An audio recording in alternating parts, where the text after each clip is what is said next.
Everyone wants to look rich. Smart people want to stay rich. There's a certain kind of car buyer who ignores the badge, ignores the Instagram flex, and just looks at the numbers. Reliability, resale value, cost per mile. And weirdly, they almost always end up in the same 5 brands. If you've ever wondered why your most financially savvy friend, the one who maxes out their 401k and never carries a credit card balance, drives something that looks kind of boring, this video is going to explain everything. Stick around, because brand number 1 might genuinely surprise you. Quick note before we start, this isn't a which car is fastest list. This is about long-term value, reliability data, depreciation curves, and total cost of ownership. The boring stuff that actually matters to your bank account. Let's get into it. Number 1, and this one's almost a cliche at this point, Toyota. Here's why smart buyers keep coming back. Toyota has built its entire brand identity around a single word: dependability. Independent reliability surveys year after year put Toyota near the top, and it's not because of luck. It's because Toyota is famously conservative with new technology.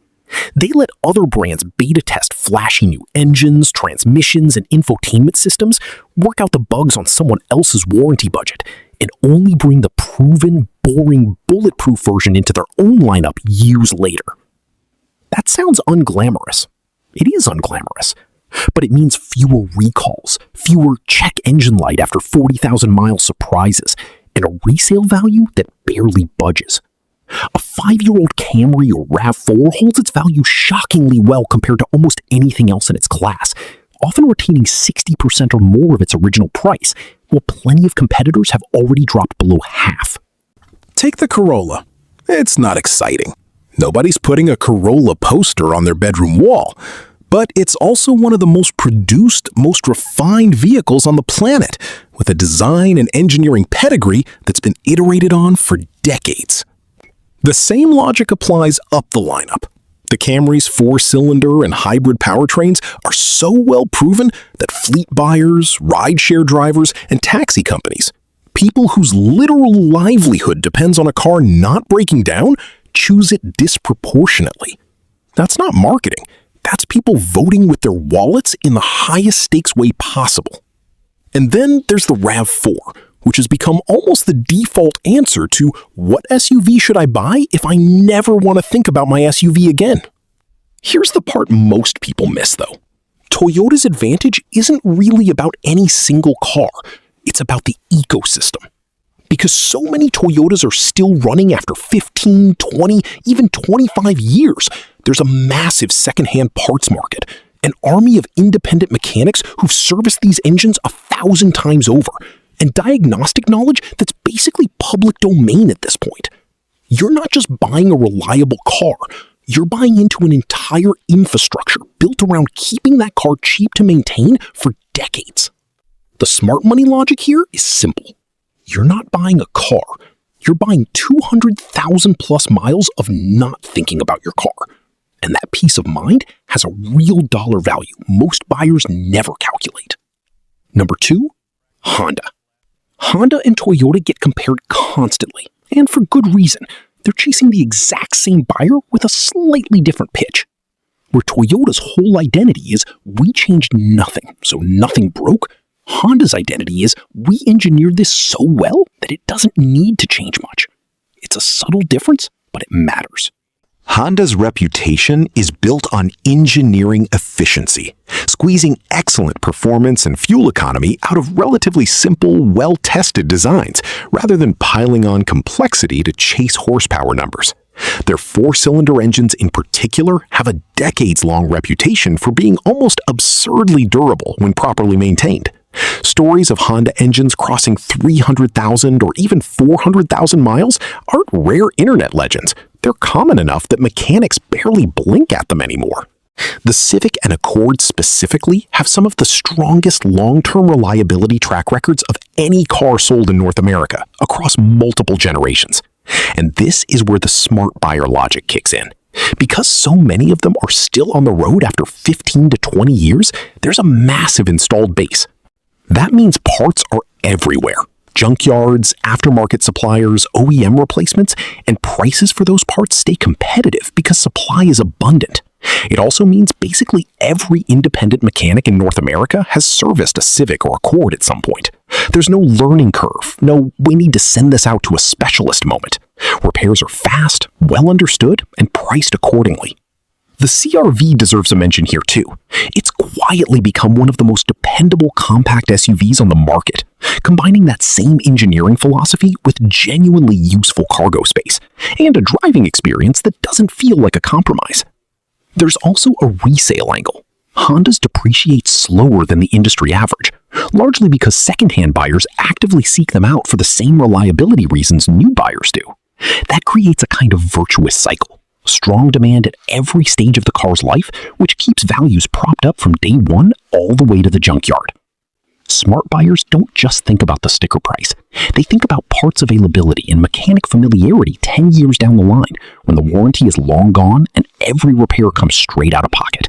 Honda wins that particular game almost every time, which is exactly why it keeps showing up on financially literate buyer shortlists generation after generation. Number 3 might raise an eyebrow, because at first glance, it seems to break the whole boring and cheap pattern we've been building. Lexus. Yes, it's a luxury brand. Yes, it costs more upfront than a Camry or an Accord. But hear out the logic, because this is where a lot of financially smart buyers get genuinely clever. Lexus is Toyota's luxury division. Full stop. Underneath the nicer leather, the quieter cabin, and the more refined badge, you're often looking at a platform, a powertrain, or an engineering philosophy that traces directly back to the same conservative, over-tested approach that makes Toyota so dependable in the first place. That matters enormously once you compare it to the alternative. Say you want a genuinely nice, comfortable, feature-rich car. Leather seats, a smooth ride, a quiet cabin, real luxury brand cachet. Your other options are typically German or British luxury marks, and here's the uncomfortable truth about those brands. They're often engineered to impress on day one, not necessarily to survive affordably to year 10. Complex air suspension systems, intricate electronics, and specialized parts that only certain dealerships stock all add up. Once the factory warranty expires, out-of-warranty repair and maintenance costs on a lot of European luxury vehicles can be dramatically higher than what you'd pay on almost anything else on the road. A single suspension or electronics repair can rival what a Lexus owner pays for an entire year of maintenance costs. Lexus sidesteps almost all of that. Because it shares so much DNA with Toyota's engineering culture, it tends to need the shop far less often. And when it does, the repairs are usually more straightforward and less catastrophically expensive than what you'd face with a comparable European competitor. Models like the ES and RX have built loyal followings specifically among buyers who've owned both a Lexus and a European luxury car, and who quietly switched after getting tired of unpredictable repair bills. It's not a knock on performance or driving dynamics, it's purely a total cost of ownership calculation. It's the financially literate way to enjoy nice things. Get 90%, sometimes 95% of the luxury experience, the comfort, the tech, the badge, without signing up for the long-term financial trap that can come with certain luxury ownership. Smart money doesn't avoid nice things. It just refuses to overpay for the privilege of maintaining them. Number 4 is the one people sleep on, Mazda. If Toyota and Honda are the obvious answers your accountant would give you, Mazda is the answer from the friend who actually did a spreadsheet before buying their last car.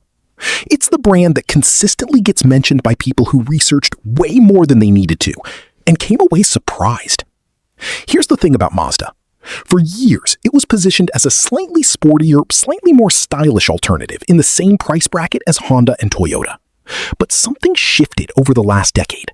Mazda started making a very deliberate push toward what they call premiumization, taking interior materials, fit and finish, and design details that you'd normally only see in cars costing significantly more and putting them into mainstream models like the Mazda 3 and CX-5. Sit in a modern Mazda interior next to a same-priced competitor, and the difference in perceived quality is often immediately obvious. Stitched dash panels, tighter panel gaps, a more cohesive design language throughout. But this isn't just about looking nice. Mazda's reliability scores have also become consistently strong in independent surveys, closing the gap with the traditional reliability leaders. And their engineering philosophy, especially with the Skyactiv engine and chassis technology, is genuinely clever, squeezing out better fuel efficiency and a noticeably more engaging driving feel without resorting to complicated turbocharging setups or exotic materials that tend to raise long-term repair risk. Here's the smart buyer insight that really matters, though. Mazda's resale value has improved significantly over the last decade, as word has spread about their build quality and reliability. A decade ago, buying a Mazda meant accepting a bit of a depreciation hit compared to a Honda or Toyota. That gap has narrowed substantially. In some segments, it's nearly closed entirely. That means less depreciation shock if you decide to sell or trade in a few years down the line, which is exactly the kind of detail that separates an emotional car purchase from a calculated one. Mazda is, in a lot of ways, the value play everyone else missed. The brand that quietly did the work to earn a spot at the smart money table without the decades of brand name recognition that Toyota and Honda have built up. For buyers willing to look past badge prestige, it's often the pick that delivers the most car and the most enjoyable one to drive for the money.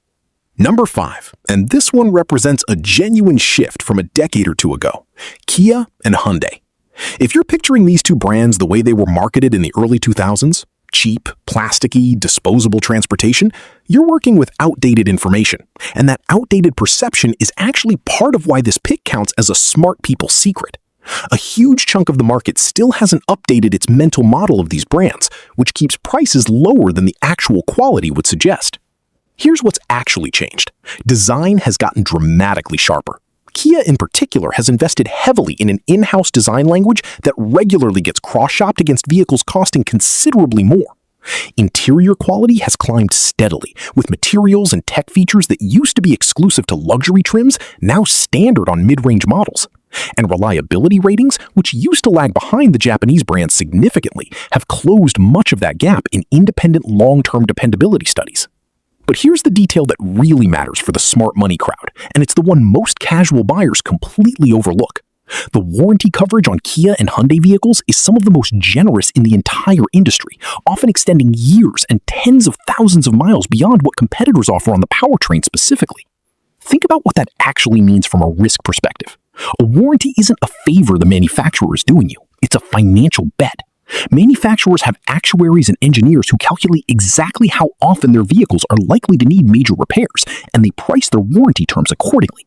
When a manufacturer is willing to cover your engine and transmission for years longer than the industry standard, that's not generosity. That's the company putting its own money on the line because its internal data says the risk of a costly failure is low. Smart buyers read that as a genuine confidence signal, not just a sales pitch buried in fine print. It's one of the only places in the car buying process where you get to see in dollar terms exactly how much the manufacturer trusts its own engineering. Combine that warranty confidence with strong feature for price value, more tech, more space, and more comfort per dollar than a lot of comparably priced competitors. And it's easy to see why Kia and Hyundai keep showing up on smart money shortlists, especially among buyers who did the reliability research rather than relying on decades-old brand reputation. Let's recap the 5. Toyota, the gold standard of dependability. Honda, efficient engineering, cheap long-term ownership.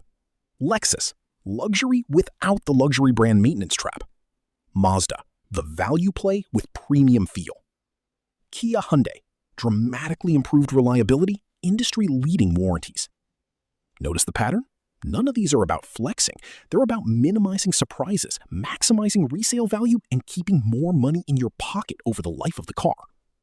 So, did your car make the list? Drop it in the comments. And if it didn't make the cut, tell me why I'm wrong. I read every comment on these videos. If you want more videos breaking down the actual numbers behind car ownership, not just vibes, hit subscribe, and I'll see you in the next one.